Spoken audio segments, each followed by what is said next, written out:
Penjualan perdana jersey terbaru PSM Makassar diserbu supporter dan juga penggemar fanatik. Selain di store PSM, merchandise PSM juga dipasarkan di e-commerce hingga dapat menjangkau penggemar di tanah air. PSM Makassar resmi membuka store penjualan merchandise di Jalan Balai Kota Makassar, Sulawesi Selatan. Jersey terbaru PSM yang menggandeng aparel ternama asal Jerman, Adidas, dijual perdana disambut antusias penggemar.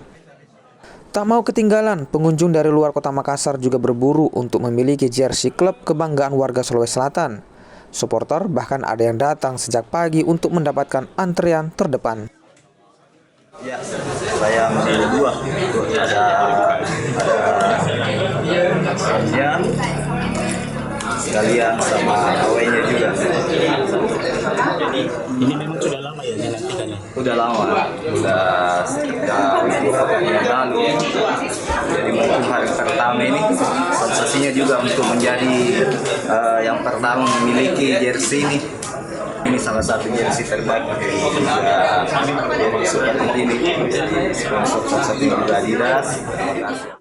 Jersey PSM Makassar yang dijual merupakan edisi player isu yang dibanderol Rp1 juta.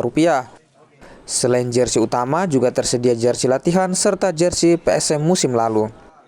Untuk menjangkau penggemar PSM di tanah air, merchandise PSM juga dipasarkan di e-commerce. Seperti yang diharapkan ya, jadi memang ditunggu-tunggu gitu ya, dan pada hadir dan mereka melihat, tadi kami juga cek gitu ya, ternyata memang lebih beli 2 beli 3 itu gara-gara memang secara kualitasnya bagus sekali, dan ada merah ada putih yang juga udah bagus, dan ini kan terlihat di sosial media bagaimana ya, dan reviewnya juga bagus-bagus gitu ya. Alhamdulillah kita berterima kasih, reviewnya juga sangat bagus, sehingga dengan begitu orang juga excited sudah terjadinya. Kerjasama PSM Makassar dengan aparel asal Jerman merupakan kali ketiga, di mana sebelumnya di musim 1994 hingga 1997 dan 2002 hingga 2025. Arif Tirtana, Kompas TV Makassar, Sulawesi Selatan.